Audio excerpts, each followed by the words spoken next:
first time I saw that, I must have rewound it 40 times, dude. It was so unexpected, out of nowhere. Just the nonchalant, like, oh man, I shot Marvin in the face. What kind of play you got for this situation?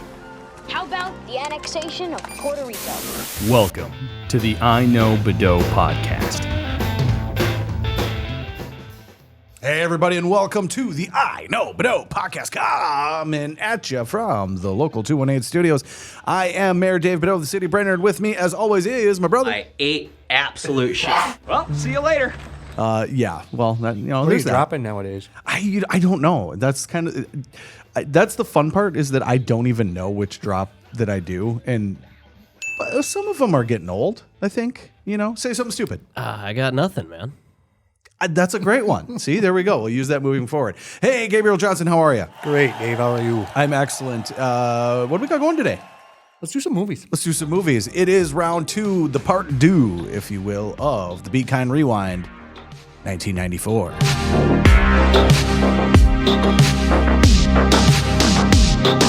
All right, so 1994, last week we talked about all the other tidbits that happened.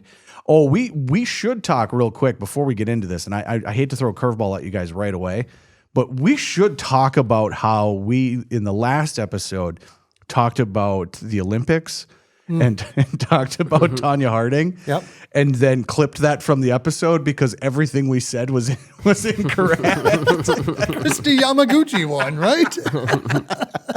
So you didn't hear anything about one of the things that happened in 1994, which was Tanya Harding having someone club Nancy Kerrigan in the knee. I have to just say, and this is why I want to bring this up really fast, because it is slightly movie related, because there is so much nonsense that happened in that entire thing. One, the clubbing of the knee. Two, the why. Why? That was the SI cover. Yeah. Then Tanya Harding, then in the Olympics, her skate lace breaks, goes She gets out, a redo. Goes out, cries, all the things you think are going to happen. But the part I really enjoyed was I went back to watch that, and she goes to skate out, and they're like, Tanya Harding. And you're like, oh, what is she going to skate to? It's going to be some kind of classical masterpiece and or Bon Jovi. Those are the only two I could have thought of. It's either classical music or Bon Jovi. Nope, she will be skating to the music of Jurassic Park. Yes. Welcome to Jurassic Park. Yes. So in my head, I immediately thought we're either just going to get a bunch of dinosaurs roaring or da-na-na-na-na. That's the one. Turns out it was neither of those. Whoa, It was, disappointing. So anyways, so movie related. Nancy Kerrigan did not win gold. She took second place, I believe. I believe it was silver, and Tanya Harding. Took like 10th or 7th. That was my favorite part of it all. Yeah. Was the Tanya Harding losing part. not even losing like a little bit, like lost by like a lot. It took multiple L's. Like, okay, you get you suck, you get a redo, and you still suck. It turns out you still suck. Anyways, all right, let's get into it. Movies. Let's start at the top. What do we got for us for movies? There's a little year of some little movies. Just a little movie in the little year. Little, I see written over there. Yeah, Scott, this is your bit. Yes.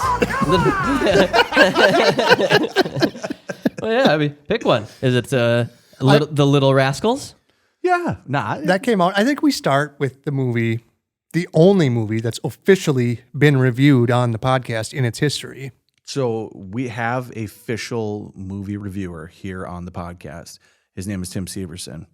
He has reviewed one movie for us, and that movie is Little Big League. Little Big League. Yes. Fan of the Little Big League? I don't know if I've ever actually seen it. How can you not have seen it? Tim thought it held up. It does hold up. Come on, how is it not held up? So continuing the tradition of the late 80s, early 90s plucky kids in sports movies, you already had, the kids that have done just about everything. And this will morph into other things doing things for sports. But at this point, you've exhausted all sports. But then you can bring Bambi into it. And his best friend was his grandpa, who owned the Minnesota Twins. Yes. And his grandpa dies at the beginning of the movie. Yes. And so what is left for the children of the early 90s to do other than you can't play, you're going to manage. You're going to Every run kid's- an organization. Every kid's dream. Yeah, to own the Minnesota Twins. Well, Well, does he own, or is he just the manager? He owns. He owns Yeah. and makes himself the manager, Sure. doesn't he? Yeah. So, but every kid's dream is to be the coach. Yes. Yeah. Yeah, Kid, nobody wants to play. yeah. Kid coach. No child wants to play a game. Yeah, but Minnesota Twins in the Metrodome. So if you're, like we are from Minnesota, you got a soft spot for it. Official movie review from Tim Severson said, as he said, holds up. Holds up. It'll be fun. Anyways, so we got Little Big League, then we got Little Rascals, then we've got Little Giants. Little Giants. Also, kids doing sports. Yes. Take on that. Take on the Little Giants. I loved the Little Giants growing up. Yeah. The only thing you have to say is the annexation of Puerto Rico. Yeah. Like, how- Somebody ran that play in the NFL. Oh, really? I think it was. I you think have it was to the snap Carolina. ball, though. I think it was the Carolina Panthers. Okay.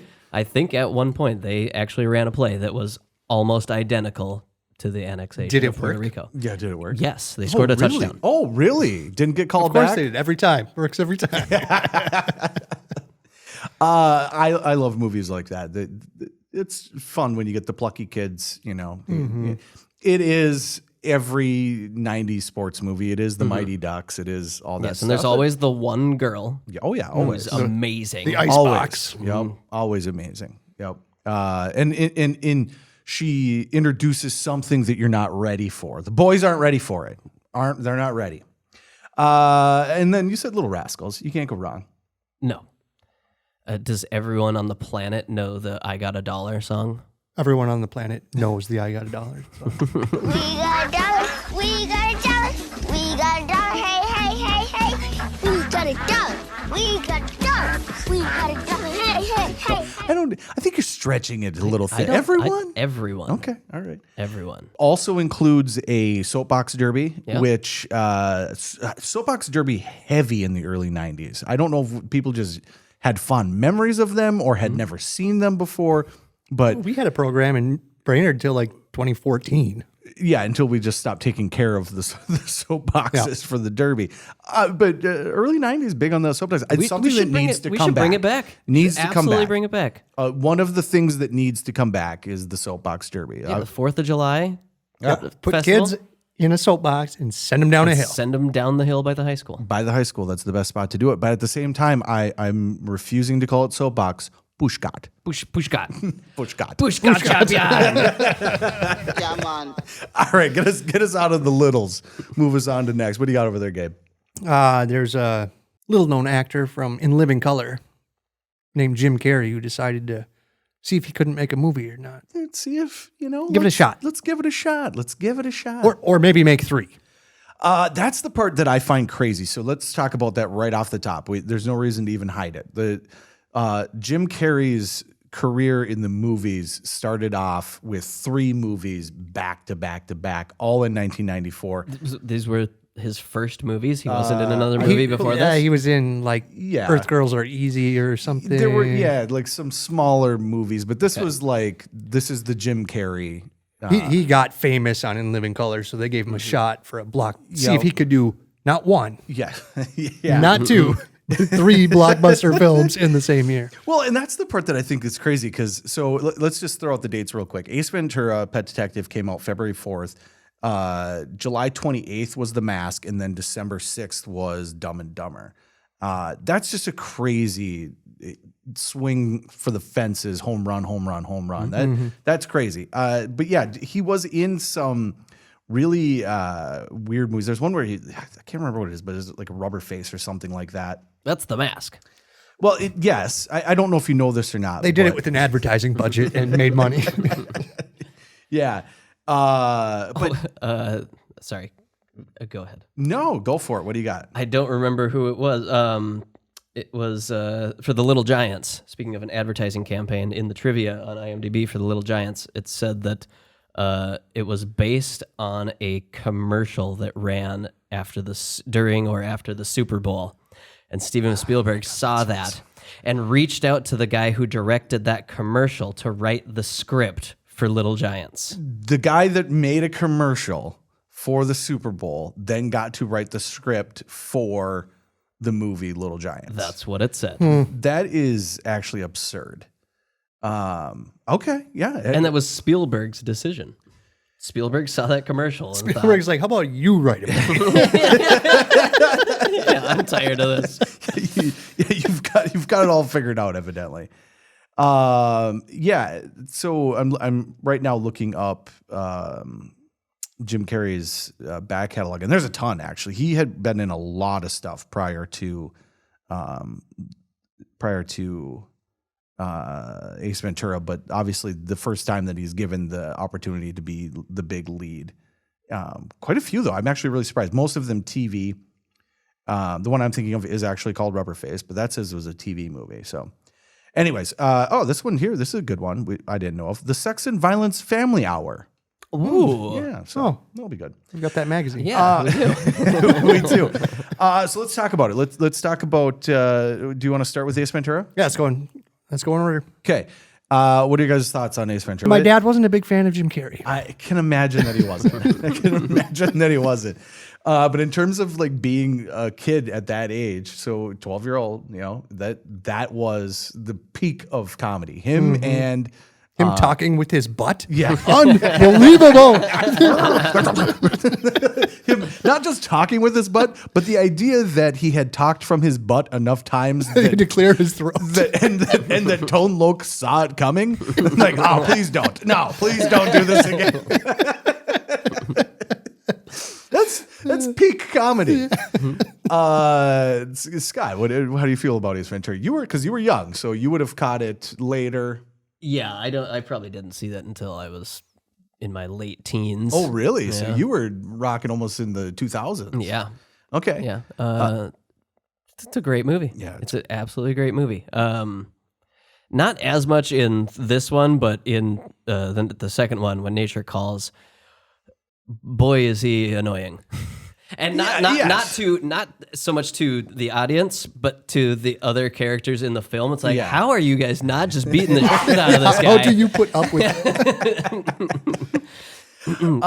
it? He's almost as bad as Drop Dead Fred. He's a very similar character. Do you know what? Yes, very similar in almost every aspect, only that he isn't imaginary. Like that's the only thing. Like, no, this guy's really there and really annoying these people. Yeah, and he's just picking on everything. So but it's great humor. It's great. I love it. Just starting off with, he's got the package and he's just kicking the crap out of this package as he brings it, and you're like, what is happening right now? Why is he? What a great way to start a movie, because it wasn't a guy hitting an alarm clock and like showing his morning routine, rolling the box, just really bunting and kicking, and then you come to find out that that was the entire point of what he was doing. He didn't give a shit about that package because he's not a package deliverer. He's a detective. One thing I want to say about this film that's most impactful on my life. The Minnesota Vikings are my favorite football team. Okay. And they have problems with field goals in their history. Yeah, okay. And I, under my breath, every single time before they kick a game-winning, game-tying, close game field goal, I say, laces out, Dan. Laces out. If anyone's not familiar with what the plot of this movie is that Ace Ventura is the best pet detective that is out there. And the Miami Dolphins are going to be in the Super Bowl, and someone has stolen the mascot, which is the dolphin, an actual dolphin. And so this entire movie is based off of Jim Carrey's character going to figure out what happened to this dolphin. Kind of a great plot. I like it. I like it. In terms of just a comedy, there's a little noir to it, a little bit of this. My favorite things from the movie include when the very beginning he returns the Shih Tzu to the lady or whatever kind of dog it is, and how can I ever repay you? And she offers up a blowjob, and just that scene of him grabbing above him and just going, real friendly around here, real friendly. You may say laces out all the time. I say real friendly around here. Just ask my fiance all the time, every time. Hey, Kelly. Oh, jeez. Pete! We're real friendly around here. Whoa. There's a couple of things from this movie that I found in my research that I found that was really interesting. A couple things. Two, Jim Carrey, he based the character off of a bird. So there's actually a clip of him out there talking about how it was the cool bird at the watering hole. So the whole way he walks and does with his head, it's all based off of a bird. I can see that. Okay. Yeah, which is pretty cool. The other thing too is that there is a scene where, spoiler alert, in the film, Finkel is Einhorn. yeah. In the movie, it all is going around the ring and how there's a diamond missing from the ring, or a ruby or whatever it is. You can actually see earlier in the movie, she has that ring on, and there is one of the stones is missing. No plot from holes it. there. No plot. Well, no plot holes, but at the same time, Why would she wear a Super Bowl ring? if someone that is a police officer has a Super Bowl ring on, and you're like, "Hey, I've been talking to you this entire movie. Why are you wearing the exact thing that I'm looking for?" With the exact missing gem in it. With the exact missing gem. And they're not exactly subtle. No, not at all. Not at all. And I think it's actually very quick to the same scene, which is in the initial theatrical release, the scene where he plays the dolphin trainer was not in the movie. That was put in the VHS release of the movie. So for me, that is a part of the movie. And actually, not the funniest part of the movie, but it is in my eyes, a very pivotal part of the movie. And it wasn't in the initial theatrical release. Yeah, you need to give him credibility with his relationship with dolphins. Yeah, you can't just have him being a pet detective. The people would wonder why he's a pet detective, or who is this man? They need to know. So, yeah, I found that really interesting. Yeah. Any other takes on Ace Ventura? Love it. Yeah, I'm a huge fan as well. I don't know if I've seen it in 20 years, but loved it. You gotta love it. Dan Marino, not too bad of a job either. No? Yeah, pretty good compared to like Brett Favre in There's Something About Mary. Ooh, yeah. Oh, yeah. Yeah, Dan Marino did a pretty decent job acting. Yeah, not bad. All right, let's move on to the second one on the list, The Mask. How do we feel about The Mask? It's not great. I liked it as a 12-year-old. Yeah, as a 12, this one was really big as a 12-year-old. I actually remember my friend's brother, who's a couple years younger than us, just watching it nonstop. So 9-year-olds loved this movie. Absolutely loved this movie. My 9-year-old girl did not love this movie. Oh, really? Oh, yeah. She was bored out of her mind. Well, I think The Mask is a little bit more boy-centric. Probably. I mean, certainly. Yeah. Certainly. It's also... I think Jim Carrey is a little more boyish. but it's also just super dated. Yeah. Like the references that he makes as the Mask in becoming a cartoon character is all that no one's children today has any idea what it's parodying. That is true, and you don't really think of it that way. It is a parody of cartoons. Of old Looney Tunes. Exactly. Stuff. Yeah, it's an interesting take on that. I appreciate that. I watched it probably a year ago or so, and yeah, it definitely is less interesting as an adult than I felt that it was. But it's a kind of an interesting take, though. He becomes a cartoon character, and there was a lot of that happening as well in that time frame. A lot of people going into cartoon worlds, or in this case, he puts the mask on and becomes the cartoon character. I'm a big fan of the ancient curse type Yes. genre. Yes. The storylines. That's good. Jumanji. It's Right fun. after watching The Mask, we watched Raiders of the Lost Ark. Well, it's very similar. That's the other trope of that. The ancient curse. What did the 9-year-old girl think of Raiders of the Lost Ark? She was not having it. She got about 3 minutes in and was covering her eyes. I'm like, all right, maybe not just yet. You're definitely not ready for Temple of Doom. That's according to my wife, though. I wasn't there for that. Angie decided, maybe we'll watch this. Hey, I think she likes to see face melt. Yeah. Doesn't she? I know. Doesn't every young girl wonder what happens to someone's face when it melts from Christ? Yeah. But also the ancient curse always has to be lost again, which the mask does, and that's the best part of that. If you got the ancient curse, it has to get lost again. It's lost throughout. You find it, it's lost, it's gone for another 10,000 years. Yeah. Much even we talked about Jurassic Park with Tanya Harding. Same thing. You got that mud falling on top of the thing and burying it. That's a very early '90s thing as well. Mud covering something that will be found later. I think it's probably time to find those things. Yep. It's that have time. been covered. They should do a Jurassic Park movie. It's been like 3 years. I don't know what they're going to do. Why have they not? So Jim Carrey did so well in those first two movies that he was able to negotiate a really good salary for Dumb and Dumber. No way. When they came a call. I don't believe that. I don't believe that. $7 million he was paid. Okay. Guess what Jeff Daniels was paid? How much? $7 million for Jim Carrey, $50,000 for Jeff Daniels. I was going to say like 600. Nope. That was the pay difference. Wow. And Jeff Daniels just kills it. Oh yeah. Wow, really? Yeah. I'd be upset. I'd still be Yeah, a upset. little I'd bit. still be upset. I would You're still, 1A and 1B. It's not called dumb. Of the three, and again, this may not be for everyone, but of the three, that is the one that holds up the best. I would watch Dumb and Dumber. Dumb and Dumber is a anytime. great Yeah. movie. It's a great movie. Uh, It's nonstop bits. Oh, just nonstop bits and good little jokes thrown in. I think that's the part that I like the most about the movie is Man, I was way up. just the throwaway lines that are on top of the bit. Like, yeah, clearly it's not Samsonite. Continue. Take on it. I love that movie. At least 6 times a month, I say to my wife, "Goodbye, my love."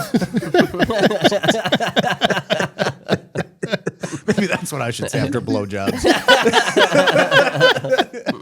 You know what? Get out. Do you know what other one I use? And I should probably not admit this, but the movie Jay and Silent Bob Strike Back. I forget what the guy's name is, but he's from the Drew Carey show. And he just goes, and then when you're done, I want you to say, "Ooh, what a lovely tea party."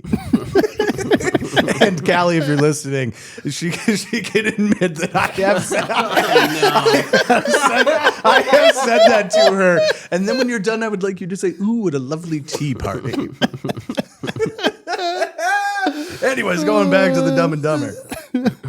Oh man, How much of that movie was ad-libbed from Jim Carrey? Because there's at least I think the big gulps. the big gulps. Oh, hey guys, Because big those gulps, huh? guys weren't supposed to be in front of the gas station.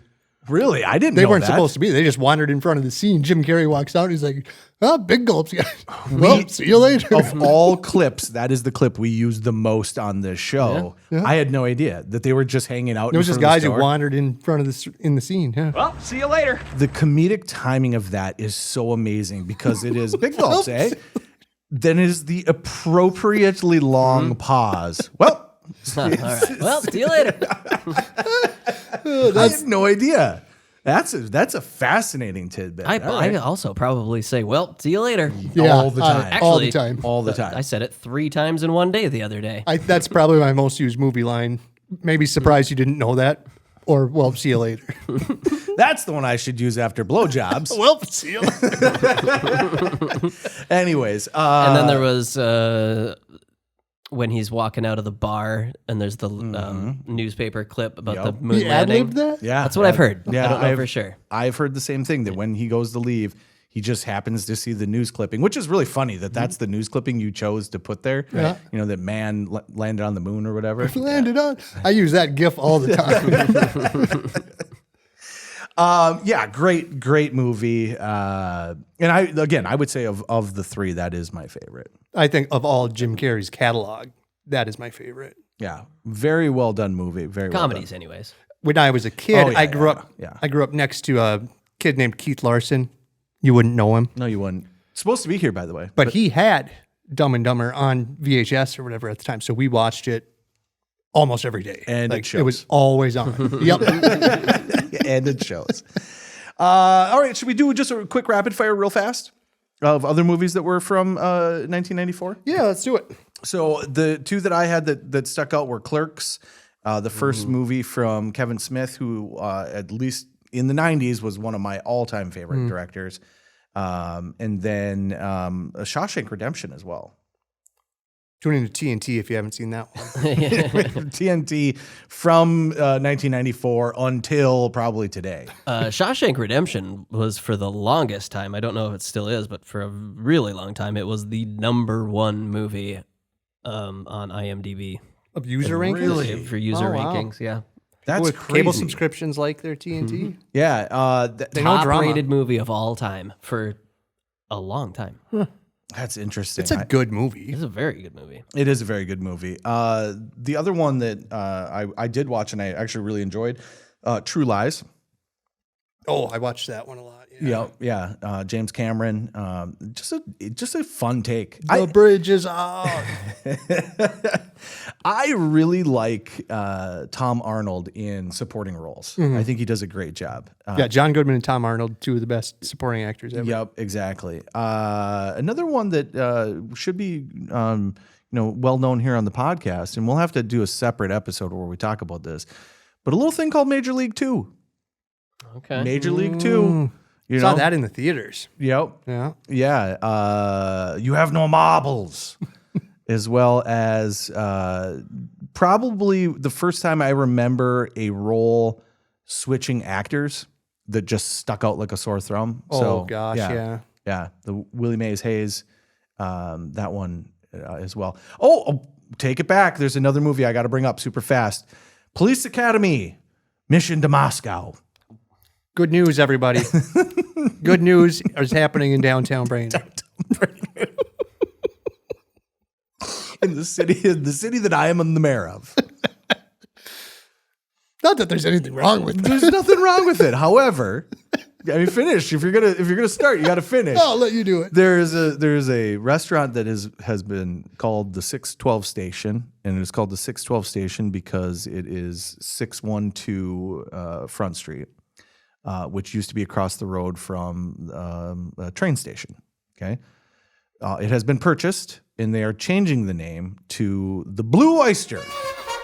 Which, if you've ever seen any of the Police Academy movies, if you were a movie in the late 80s, anywhere in the 80s or the 90s, there has to be a scene where the record scratches and you are in the wrong place because there's a different style of lifestyle happening in that place, and it was the Blue Oyster. So I just, to myself, there's nothing wrong with it. I just wonder if this person has never seen Police Academy 1 through 17. Yeah, but it was a bit in every single Police Academy where they ended up in the Blue Oyster, and it was all men dressed in leather. It was all men dressed in leather. There's always a needle scratch, and then it always ends with people dancing with each other. My question is, in this one, I guarantee it happens, but I haven't confirmed this, but they're in Moscow. I guarantee that there is also a Blue Oyster in Moscow as well.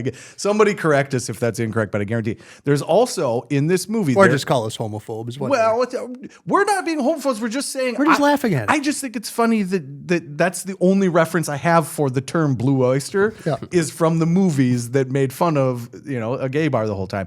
But I also want to say that there is a clip, and I believe it is in this Police Academy film where the guy says hello and congratulations. No. In a Police Academy? In Police Academy, there is a clip, and I'm pretty sure it's this one, where he says hello. I just wanted to say hello and congratulations. I swear to God. It's on my phone. I just want to say hello and congratulations. All right, let's wrap this whole baby up.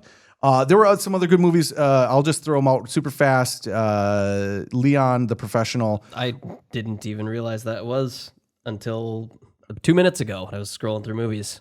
Yep. I watched that movie a couple months ago. It's pretty good. It's pretty dang good. I don't know if I've seen it. It is pretty good. You haven't seen it? I don't think so. There's an assassin who has a mission, or I forget exactly why he's there. But anyways, he ends up grouping up with a young lady that is homeless, or Well, her entire family was just killed. yeah. So her dad got in with some drug stuff or whatever. Then these people come in and kill her whole family, and she sneaks off to be with. So it can't be fun summer movie. Oh, it's definitely No. This is not Dumb and Dumber 2. No, it's about a professional hitman who takes this 14-year-old girl under his wing and sort of starts to teach her how to be a hitman. Yeah. And there were talks for a long time about making a sequel to it. Sure. With Natalie Portman, who is the young girl in it, where she was going to Be now Sarah the be- professional. later on. She was going to be the new professional. Yeah, that's crazy. So then Check it out. Yeah, very good movie. You should definitely Gary check it out. Oldman plays the bad guy cop in it, and he is as unhinged as ever. Yeah, Gary in Oldman. his performance. Gary Oldman. Unbelievable. All right, let's throw out just a couple more, and then we'll get done. Street Fighter, the movie. We talked about that last week. Change the channel. Also, we talked about Clear and Present Danger. Blue Chips. Do you guys remember Blue Chips? That was Shaq's first movie. Lot of basketball movies. You had Blue Chips with Nolte and Shaq. I thought that was pretty good. Above the Rim, which is also pretty good. Then if I'm Kevin Bacon. No, Above the Rim is with Tupac. You're thinking of The Air Up There. the Air Up There, both from 1994. That's and awesome. Hoop Dreams, which is a fantastic basketball movie. Hoop Dreams is a great documentary. And then one more I'm going to throw out there real quick. If you didn't get your Charlie Sheen fix in 1994 with the wonderful Major League 2, maybe you did with a little movie called Terminal Velocity. For some reason, I was a big fan of that movie because just the idea. That's the first time I had ever heard of the Conceptualized terminal velocity. that there was a thing that you can only fall so fast. Anyways, all right, let's move on to the next section here. Gabe, what do you got for us? Well, there was a little film writer named Quentin Tarantino Okay. who was struggling to make money, and he wrote this script called Natural Born Killers and sold it for $10,000. And it was picked up by Warner Brothers. Yep. And they handed it to Oliver Stone, who decided that Quentin Tarantino must not have been very good at writing movies. So he rewrote the entire script, mostly, and released Natural Born Killers. And it was a box office success. Yep. It made a bunch of money, and it's an incredibly violent film. But Quentin Tarantino originally wrote it to be the love story between the two murderers. Sure, yep. And that nothing in the world mattered more than their love. They would kill for it, obviously. Sure. Because they did. But Oliver Stone tilted the focus of the movie to be on the media and how they over-sensationalize everything and make celebrities out of criminals like O.J. Simpson and the Menendez brothers. Yep. And Quentin Tarantino hates it. Disowned it, doesn't want to talk about it, but he talks about it on every podcast he goes to because people don't stop asking him about it. Don't want to talk about it, but always talks about it. Yeah. And always has something to talk about as well. But so Quentin Tarantino didn't make Natural Born Killers, doesn't like it, but he did make, In 1994, Pulp Fiction, Pulp Fiction. which is my go-to when somebody asks me my favorite movie. That's just the one I instinctively toss out there.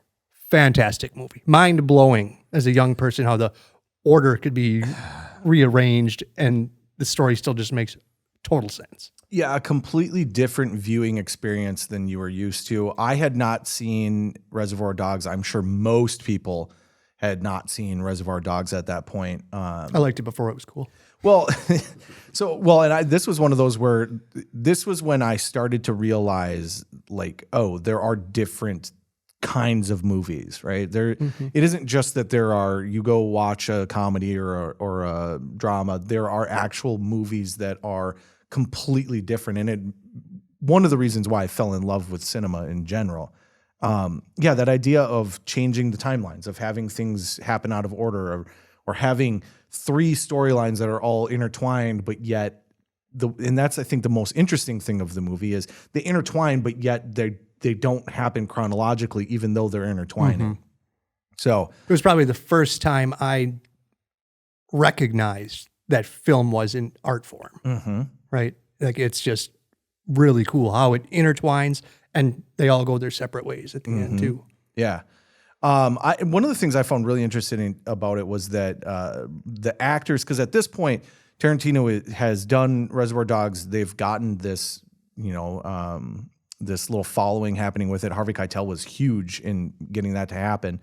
And then people like Bruce Willis jumped on board, and there's some really interesting conversations about Tarantino meeting up and walking down from a house party to Bruce Willis's house or whoever's house to have these conversations. These guys all wanted to play the same character, of course. They all want to play the main guy, and then Tarantino like slowly kind of walking them back into other roles, which is super interesting. Fun fact, Samuel L. Jackson showed up to his casting rehearsal reeking of fast food, holding a cheeseburger and a milkshake, and just stared through them. And they were like sold. Yep. The artist, and that's why they added the fast food to the scene where they recovered the briefcase. Oh, that's it was crazy. like, he kind of made it up in his casting rehearsal. Yeah, I love that, and I love there's mystery to it as well. The whole what's in the case, right? That's such a great idea of.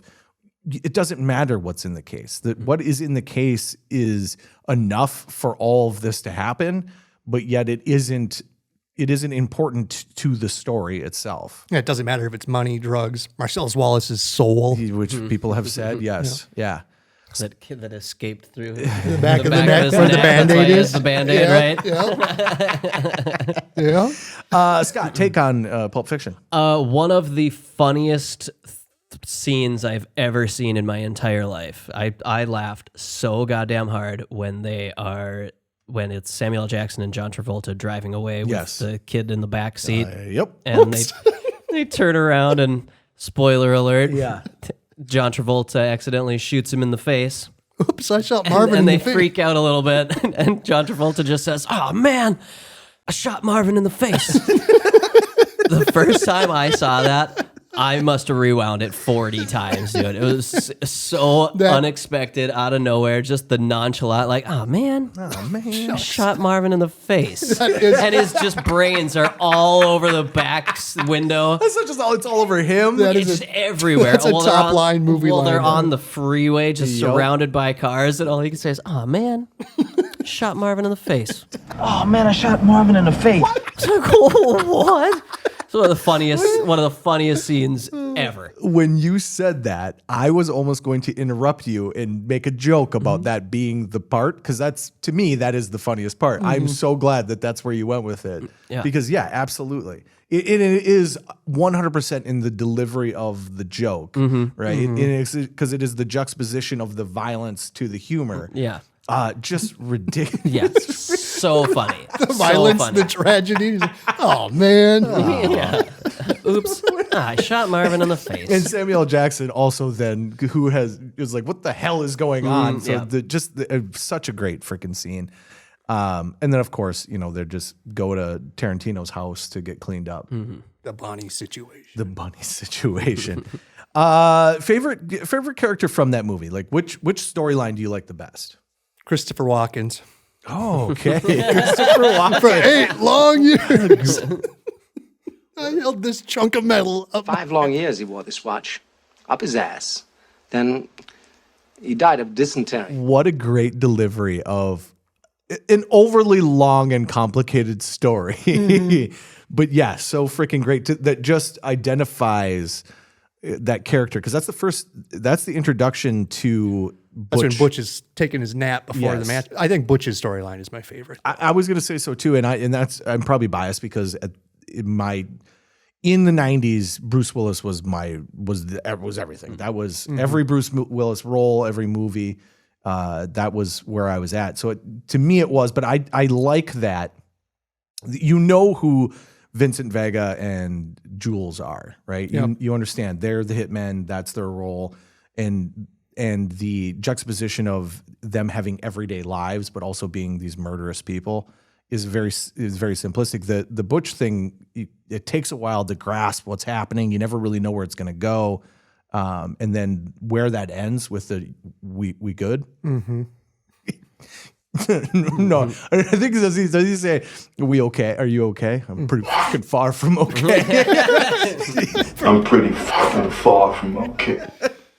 I like Zed's Dead, baby. Yeah. Zed's Dead. I use that one. Yeah. Scott. I'm trying to. It's been a really long time since I've seen it, but there's the Butch storyline, then there's Jules and Vincent Vega. Yep. And then there's the beginning and end with Honey Bunny. Honey Bunny. Yep. Okay. Yep. Yeah, I mean, Butch's storyline is great. That it goes places. Yep. I think the thing for me that I found a little disappointing is, in spoiler alert again, John Travolta's death in that to me was because Jules gave it up. Very anticlimactic, but it is also, again, that's how well written it is. It's tied into everyone's interactions have another effect, and Jules gives it up because the guy shoots right through him, which is a fantastic. I went back and watched that scene. The guy comes out of the bathroom. He just shoots a freaking gun at Jules, and it outlines him, and you can see that. And then the way they shoot it is it's a long take, and he never moves. And so it's just like this. Oh, he missed, and then he moves, and there's the bullet holes behind him, which is just that whole movie is just so well done. And it only cost I think it was like $8.5 million to make that. Wow. Yeah, craziness. Best movie all time. Yeah. It's up there for sure. I love when Bruce Willis goes back for Marcellus, and he's just like pulling stuff off behind the counter, testing it. Like grabs a baseball bat, and you see him kind of test it. Like, what's he gonna do with this to these people? Grabs the sword and the chainsaw. Yep. When he gives the chainsaw and just like kind of jolts a little bit. It's like he's practicing with the weapons. Which one is he gonna pick? Meanwhile, the man is being raped. Yes. Pretty fucking far from okay. I'm pretty fucking far from okay. Okay, how many F-bombs do you think were in that movie? 98. 98. 140. According to this, and I did not confirm this, but according to the one thing that pulled up right before we started, 256 F-bombs. 56. Which is, that's incredible. I don't even know how that's possible. Because how many minutes are in that movie, right? Yeah, it's probably 2 hours. Yeah, that's a couple of minutes. We could possibly be wrong about that because I didn't actually double check it, but that's what had popped up here. The other cool tidbit that I had from this was that Vincent Vega's car in the movie was actually Tarantino's car. And shortly after it was stolen, it was found 2 decades later because there were some youths that were stripping it down, and the cops ran the VIN number, and turns out it is Quentin Tarantino's car. There's still hope for you, Scott. Oh no, I got a letter in the mail. Apologizing for stealing your bike? No, it's from the cops. Oh, telling you what? Saying, got any leads? No, they arrested the guy. Without a bike. Without a bike. Presumably without a bike. And I'd get my restitution. Restitution. I almost said retribution. Restitution. So I have to go say, like, yeah, that bike cost me $60. And cool. Whatever. Cool. Was he arrested for the bike, or was he arrested for something else? Probably for the bike, since he's on camera stealing the bike. Yeah, it's a pretty good shot. So for the listeners, Scott, and I will say this: I was going to your restaurant the one day, and I was like, you probably shouldn't leave your bike in the same spot every day, all day for a month. It doesn't matter where you leave the bike. If it's just back there, it takes 4 seconds to steal a bike. Yeah, but it's the repetition. The swiftness that the man stole your bike. The man had seen the bike previous, and then was like, the bike is there again. So, but anyways, now you get your restitution. I get my restitution. All right. Maybe. And your retribution. Yes. Anything else? When I first read the letter, though, and it said restitution, I thought it said you get to choose your restitution or something like that. Choose your prostitution. And I thought I thought of the word recidivism, and I was like, hold on, I get to choose what. I want him to get addicted to crack. Oh, the simulation has taken a turn. All right, let's wrap this baby up. What else you got over there? I don't know. Was Keanu Reeves doing anything that year? Oh, yeah. Was he? Well, yeah. So speaking of, thanks for reminding me of course. where we were going with this. It's written down here right in front of me, Gabe. Thanks. So Pulp Fiction was the third highest grossing R-rated movie in 1994, What other two movies do you think were higher? I bet Speed's not one of them. I don't think that's rated R. Interview with the Vampire. So the two movies were, again, True Lies, which was the highest grossing R-rated film of 1994. And the second highest grossing film of 1994 that was R-rated was the movie Speed. Oh, I thought for sure it wasn't. No, it was. Take on Speed. I mean, it's okay. I kind of like it. It's pretty Gene good. Hackman is like an all-time great bad guy. Great bad guy. And you get the opening with, there's a reason why we got some emotional investment in here as Keanu, the idea that role, that there's like a dude in the LA Police Department that's what he does is ridiculous to me. It's like they're a SWAT, but we're just really good with elevators and with freaking fast moving cars. It's just a bit ridiculous. However, I never even considered that. That is fucking stupid. No, you need your specialists. That always drives me In nuts. case we get a bus that's stuck over 55 miles per hour, we need a guy. We need a guy. And if there's ever a guy, it's this guy who just happens to be tied into this because the guy killed his guy. So I like Speed. I think Speed holds up pretty well. It's silly, right? The concept of if the bus slows down, pretty silly. The golden watch will explode. Yeah. But yeah, when you throw in Dennis Hopper and you throw in the Dennis Hopper, not Gene Hackman. Yeah, you said Gene Hackman, but Dennis Hopper. Yeah, that really confused me for a Yeah. second. That's okay. No, got them confused. That's again. okay. I do it all the time. I got Hackman again. However, can we move on from Speed? Can I talk about its sequel? Yes. So 1994 is Speed, pretty good movie. I believe it's 1996, and I might be wrong about this, but they decided we need a sequel to this movie. And evidently they went through a lot of different options for how they could have a sequel to the movie Speed. Too Furious. Yeah. Evidently there were a lot of plot ideas that they went through. And instead, this strikes me as something where someone was just like, I got it. Speed 2, cruise control. So Speed 2 is on a boat, a cruise ship, if you will, if you got it from the title. And it is absolutely ridiculous from start to finish. Keanu decided not to be involved in this film, so they have to do a weird thing where they write him out of the script. So in the first one, she's like doesn't want to be involved with a cop, I guess is the way to say it. So she just goes from one crazy cop to the next cop, somehow ends up on a ship. And the only reason I really want to talk Did they get Sandra Bullock back? They got Sandra Bullock back. If that's the right name, I don't know.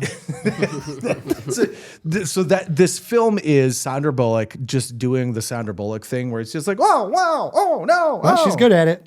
As a ship is, cruising, it's going to run into shore, and I'm sure it's going to explode because why wouldn't it, right? The part that stuck out to me in the movie, though, is they are headed into shore. And in making this film, the decision was made not to use miniatures to have the final scene where the ship crashes into shore. They decided to build an actual front end of a cruise ship, put it on rails, and then ram it into a fake town. So there's actually some really cool shots out there or some cool photos out there of what this looks like when you build giant rails under the shoreline and then have the front end of this ship that crashes in. The reason why it sticks out to me is because that part of the movie Wouldn't is you just build a miniature town? that's what you would think you would do, because what they found out as well is that hurricanes exist. So the first version of the town that they built just got destroyed by a hurricane. So they had to rebuild Hurricane Andrew.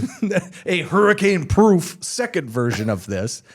And it really stuck out to me watching this movie that that scene is like 4 minutes long. From the point where the ship hits the front dock to the point where the ship stops is like 4 fucking minutes long. And it's a long And time. they built an entire town twice. to shoot, but then you understand why it is 4 minutes long. It's because like we've built it again. God damn it, we're using this footage. So it is a ridiculous movie. But I love things like that, where that movie, after the whole list of ideas of what you could possibly make a Speed 2 based off of, Cruise Control, someone just threw out, and again it was a Cruise Control. Cocaine is a hell of a drug. And the whole movie exists just simply from that. All right, you guys got anything else for 1994 movies, or are we going to get out of here? Let's get out. I think so. What was your overall take on 1994? The best year in cinematic history. Really? Top. It's downhill from there. You're not necessarily wrong. There's some real bangers of films coming out in 1994. We could do 4 1-hour-long podcasts and still leave stuff on the table. I actually absolutely agree. There's a lot, and there's a lot of nuances in there. We didn't even talk about It's Pat. You only said, and you only said Clerks. We didn't even talk about Clerks. Never even talked about Clerks, because I think when we get to some of the later versions of that, we can continue to talk about that as well. But yeah, I mean, there's just so many movies that came out, and then the breadth. I mean, just the fact that you have 3 of Jim Carrey's best films, 1, 2, 3, basically every 6 months. Mm-hmm. You know, we haven't mentioned Forrest Gump. Yeah, that's because the only thing I can think of Forrest Gump is when. 94 was the best year in film history. Okay, we'll indulge this on the way out. I got Forrest Gump, Shawshank, Pulp Fiction. I mean, those 3 are up there with the best movies ever made. Absolutely, I 100% agree. All right, so let's go ahead and get out of here. I've got a story about Forrest Gump when we get past the outro. I think I've told it before, but thank you to the Boutros. Yes. And thank you to Gabriel Johnson. Thank you, Dave. Always fun. We'll be back next week with Scotty and the News. And then, we'll keep going. Obviously, we're on 94, so if you guys are looking at anything from 95, 96, throw that our way so we can throw those into the next mix. We're probably going to slow our roll on these a little bit and put a little bit more time in between each one, but we're going to continue that forward. So we'll see you next week with Don't Tell Scotty He Does the News, and until then, we're done.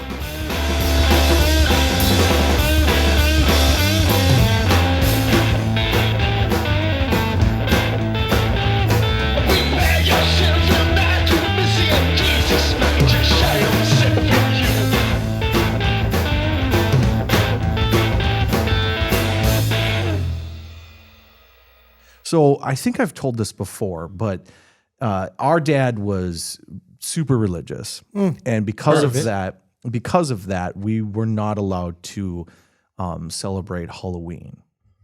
So instead of celebrating Halloween, our parents would buy us each a bag of candy. Typically, I would just get a giant bag of Reese's, and then we would go to the movie theater and go see a movie. So in 1994, the movie that my parents chose to take my entire family, I believe maybe Scott, but maybe not Scott involved, but for sure myself, my sister, who would have been 9 years old, my older brother, and my mom, we went to see Forrest Gump in the theaters. Right.